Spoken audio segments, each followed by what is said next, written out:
Thanks, man. So the toilet on the sailboat that my mother and stepfather were living on came with a really stern warning. It was never, ever to be used for number two.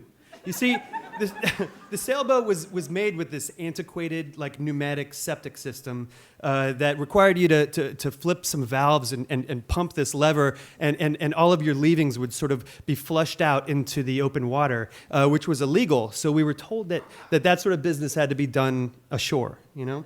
So we had a beautiful day sailing around the Chesapeake Bay in Maryland, and we anchored in this river.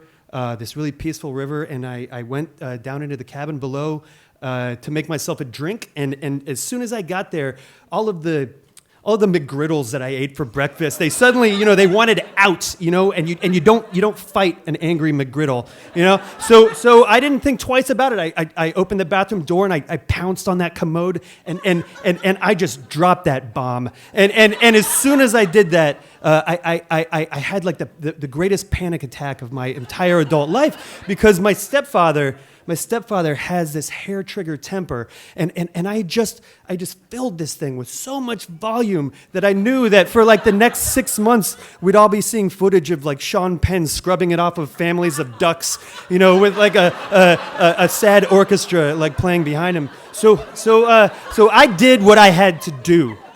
I flipped those valves, and I started pumping that handle, and the dump did not go peacefully. It was like the end of that one Alien sequel where Sigourney Weaver's like hideous alien baby got sucked out of the spaceship through that tiny hole, just like one angry, messy chunk at a time, And I just kept pumping that handle, and the handle got stiffer and stiffer and stiffer until the handle just stopped.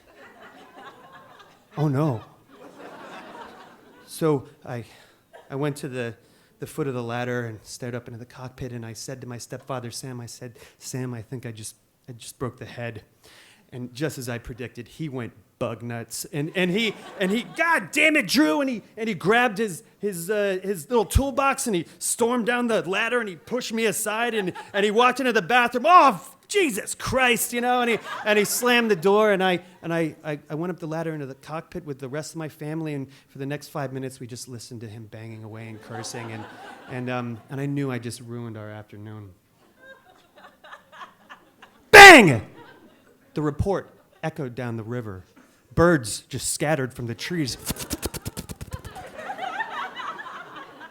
Me and my family looked at each other, and we peered over the edge of the ladder, and we heard a very soft and slowly the bathroom door creaked open, and this claw appeared on the door frame, and what emerged from the bathroom was not my stepfather, but what had to be like a mud golem straight out of Hebrew lore. And it just sort of started like blindly walking through the cabin of the boat, leaving these like horrible handprints everywhere. And he looked like he had been turned upside down and just dipped. His whole torso and head was covered. And he got to the edge of the ladder, and he just started climbing and climbing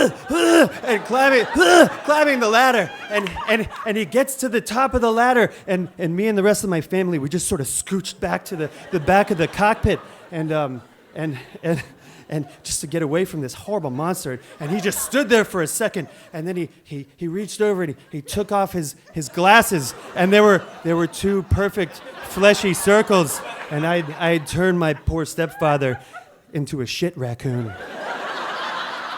And his mouth kept going, but his eyes were saying, I was once a man. And finally, he let out this howl, and then he threw himself over the railing into the water, and he just started swimming to get clean, but he would never be clean again.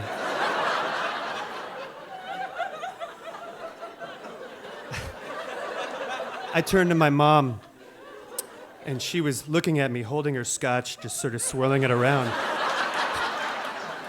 And she said, "Sweetie, I think you'd better go clean that up." So I descended the ladder into the cabin and I walked over to the bathroom and I opened the door, and it was worse than I had imagined. It was the floor, the walls, even the ceiling was just coated, save for a perfect oval of white on the ceiling where my stepfather's face had absorbed the blast like the fabled shadows of Hiroshima. And Sam turned 60 that year, and he told me that I spent too much money on his birthday present, but I don't think I did. So Sam, if you ever get to hear this, I love you. Thank you for all the kindness and generosity you've shown me throughout the years, but most of all, thanks for putting up with all my shit.